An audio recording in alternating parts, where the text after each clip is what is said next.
Hello and welcome to our overview of our upcoming technology levy. This was designed for anyone who maybe wasn't able to make it to one of our in-person events, so hopefully you'll have all of your questions answered here. And if not, I will also be pointing you to a frequently asked question document. So I'd like to just start by saying thank you for the support for Hastings Public Schools. I know there's been a strong tradition here, and that's obvious in everywhere you look here. And with me being new to the community, just thank you for all of the support that has been given throughout time.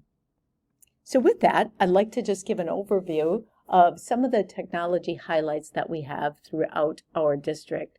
This is not intended to be an exhaustive list in any way, but rather just an opportunity to showcase some of the things that are going on. So I'll start with district-wide.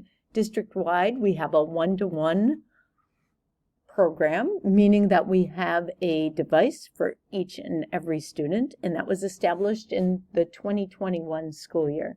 That looks a little differently depending on the age of our students. So in grades kindergarten through 4th grade, our students have iPads, and in grades 5 through 12, they have Chromebooks. Also, there are interactive display boards in all of our classrooms. And this past summer, there were an additional 149 that were installed. Then when we break that down a little bit more, in our elementary, we see early coding. Seesaw is a student management system at the elementary level. We have document cameras and access to thousands of digital books using the iPads.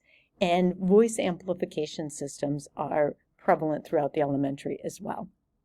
When we move to our middle school, we have a digital citizenship class, computer science course, STEM courses, robotics, project lead the way, design and modeling, spheros, robots, CAD, and 3D printing.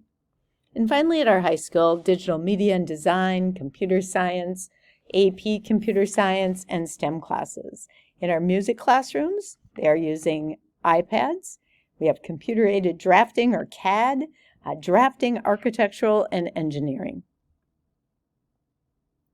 Oftentimes, when there's a request for additional finances with a school district, the first question that is often on the top of our taxpayer minds are, what are the finances in the district? Why the additional ask? What does that look like? On this screen, I will just highlight a number of areas here. So if we start on the top left-hand side, just strong financial management. I think it's important to know that since 2008, our financial department has been awarded and recognized for timely, accurate, and sound financial reporting.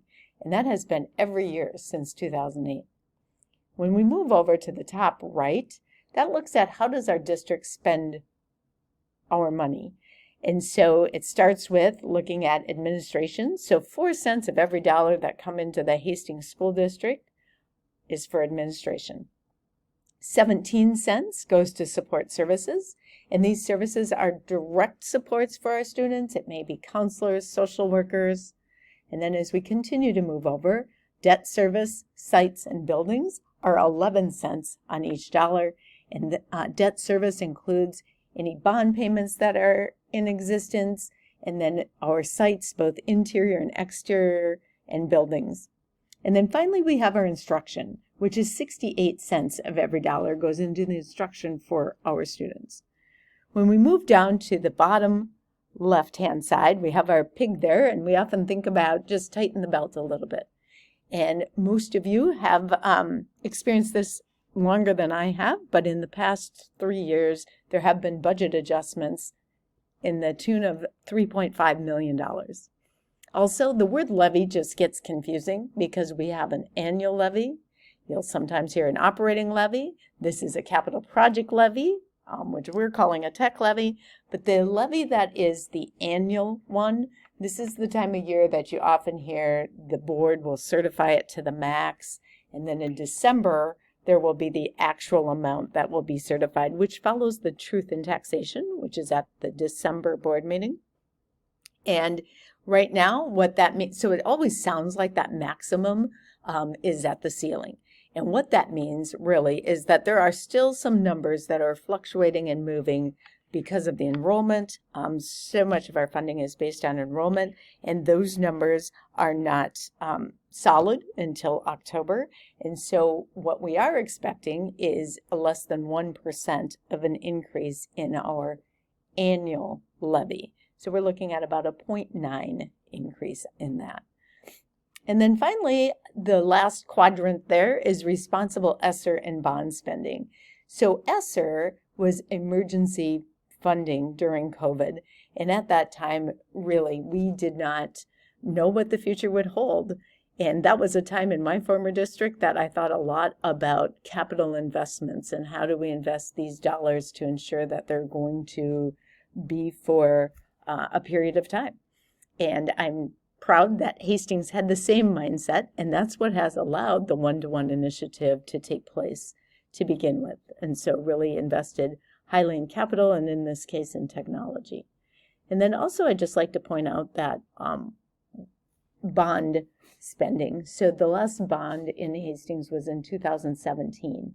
And there are still dollars, albeit not very many, but still dollars remain from that, which I think is certainly a testament to strong financial management. As we continue to move on, so why? Why do we need a technology levy? And a couple of areas here that I think are important to point out. So first and foremost, there is not a dedicated revenue source for technology. That comes out of the general fund, which we also call the O1 fund.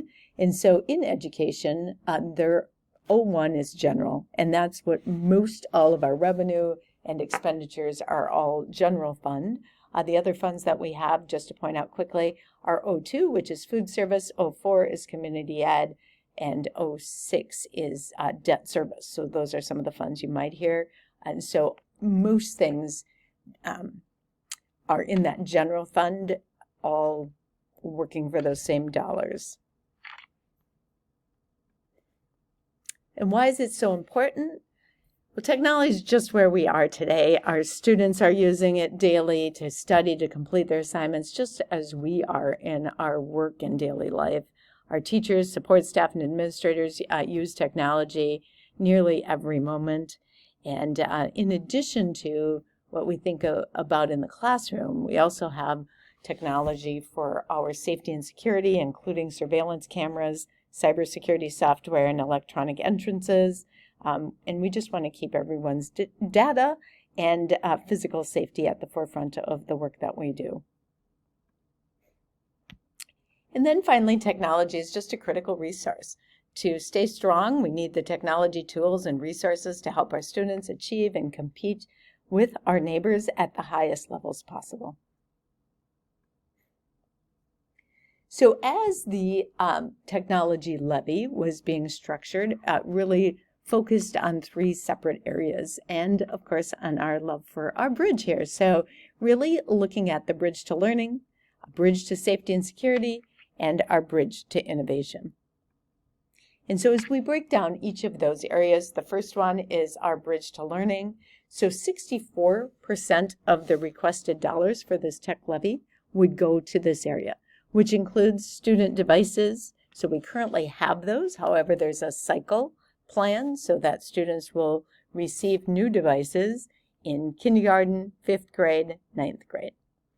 It also includes interactive classroom displays, classroom audio amplification, staff devices, digital classroom software, learning management systems, building level instructional tech support, and then infrastructure and for reliable access. And that is one area that we don't always think about until something's not working. And then we want to make sure that we have the most updated system to give us that reliable access. The next area is safety and security, and 36% of the levy requested would go to this area, which will include secured electronic door systems, facility and grounds surveillance, and continuing to expand what we currently have, two-way radio communication systems, visitor management system, and one area that we continue to talk more about, feels like each day, is cybersecurity and student data privacy. We currently have cybersecurity insurance. However, each year the requirements that a district must have in place in order to even have insurance continue to expand and increase each and every year. I included on here just a note from an IBM study that's recent from this past August. And currently, in 2023, the average cost of a cybersecurity attack was given at $4.45 million. And then finally, district-wide security software also. The last area is the bridge to innovation. I mentioned earlier that we do not have a dedicated revenue source for technology. And what this would do, it would just eliminate all the competition in that general fund, which will allow us to do other things and be responsive to our ongoing needs and our strategic plan. Finally, just as a transition, and our mayor says this often, strong schools equals a strong community.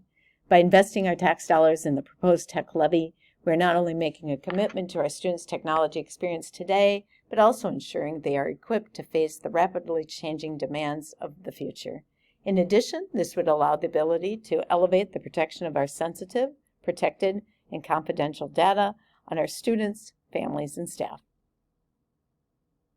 One area that I know is always at the top of minds when we start talking about taxes are how do we compare? What does it look like with some of our neighboring districts? So this is included to give you an example of what that looks like. And so the example given on this first slide is for a home value at $275,000. So as you look at this, you can see where some of our neighbors currently have school taxes for that $275,000 valued home.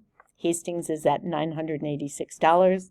I included the $100, which would be the annual increase for a home value of $275,000 if it is supported. And then the stars that you see are just denoting the other districts that are also asking their communities for a request, whether it's an operating levy, it's a bond, or if it's similar to what we are doing with a capital levy request. The next one looks at agricultural taxes. And so this is looking at estimated market value of $8,000 per acre. And what does that look like in Hastings and in our neighboring districts? So currently that amount here is $3.46. If the tech levy is supported, that would be another additional $1.52. And again, the others that are going across are denoting those who are also asking their communities for additional funding. Next, we look at per pupil comparisons. So this looks at what are the dollars per pupil that we have in comparison to our neighboring districts. And then this gets a little messy, but I wanted to point out on the others I had stars noting that they were requesting additional funding from their communities. This just points out what that funding is. So in Farmington, they have a stacked request, so they'd have an additional $562.92 on year one, and then year two, that would be increased by another $562.92. Inver Grove Heights has two questions for operating. Hastings, of course, the tech capital project, which would be an additional $457 for our students. And then West St. Paul, Mendota, they have two questions. The first one is $731 operating, and question two is to renew their capital project. And in Lakeville, they have two questions. And then we just noted that in Rosemont, Apple Valley, Egan, they passed a bond in May of 23. This might also be a good time just to point out that with a capital project, there is no auto-renewing of that. So this is for 10 years is what the request is for, and that cannot be auto-renewed. So that would have to go back to the taxpayers to renew that capital project. This looks at all of the, continues to look at all of the comparison districts, and this is what taxes would look like in each of our communities if all districts were successful